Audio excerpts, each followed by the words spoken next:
Conceito raiz: rejeição seguida de recuo, ou porta na cara. Essa técnica é baseada em uma dinâmica psicológica extremamente poderosa, a obrigação de retribuir uma concessão. Ou seja, não estamos falando apenas da reciprocidade simples, me dá algo e eu te dou algo, mas da reciprocidade de concessões, um refinamento da regra.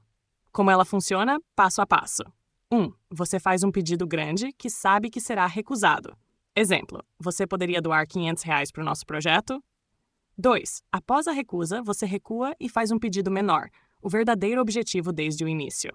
Exemplo, tudo bem, então pode contribuir com R$ 20?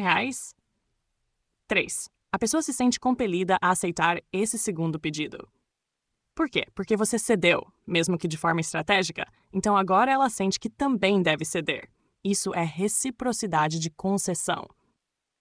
A base evolutiva dessa técnica. Essa tendência humana a retribuir concessões não é aleatória. É um mecanismo adaptativo que reforça cooperação em sociedades complexas. Imagine o cenário tribal. 2 indivíduos com interesses conflitantes, mas ambos sabem que se um ceder um pouco, o outro deve fazer o mesmo.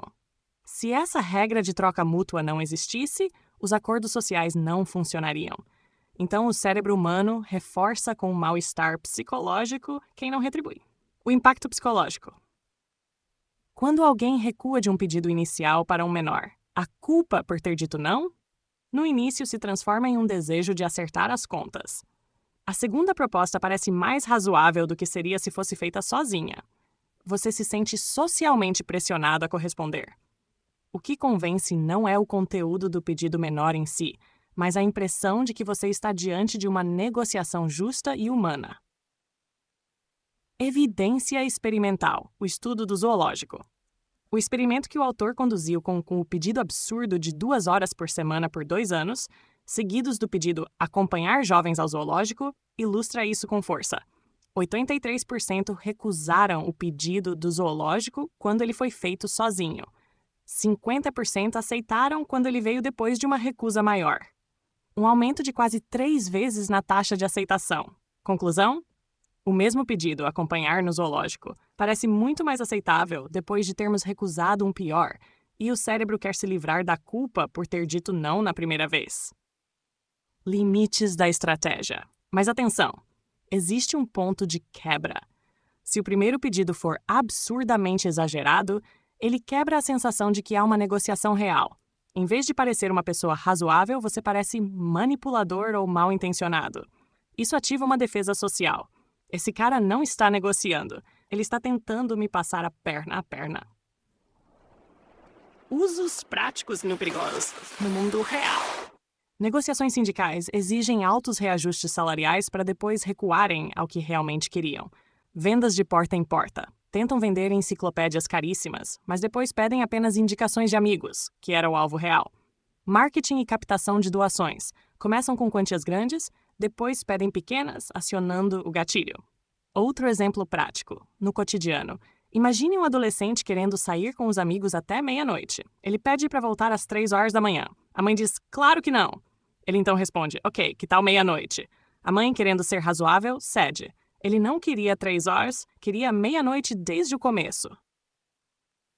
Conceito psicológico-chave. A eficácia dessa técnica se baseia num princípio chamado compromisso e coerência social.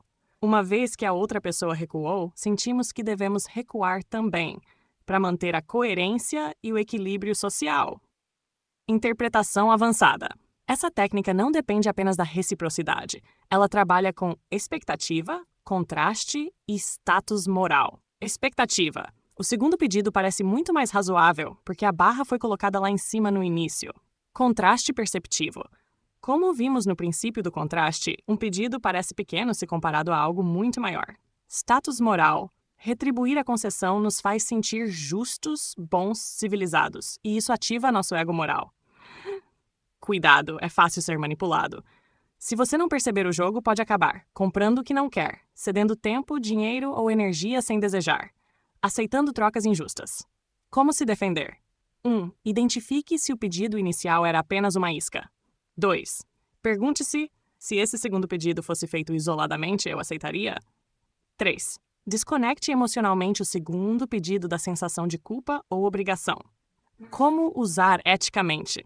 Se você estiver negociando algo legítimo, como prazo, preço ou tarefa, pode usar a técnica da concessão para mostrar boa vontade, criar um clima de colaboração, chegar a um acordo justo, mas nunca use como armadilha manipulativa. Ética e inteligência podem e devem andar juntas. Você acaba de desbloquear mais um nível do conhecimento com o apoio da inteligência artificial. Curte o vídeo, se inscreve no canal e compartilha, porque aqui a gente hackeia o aprendizado e transforma a informação em poder.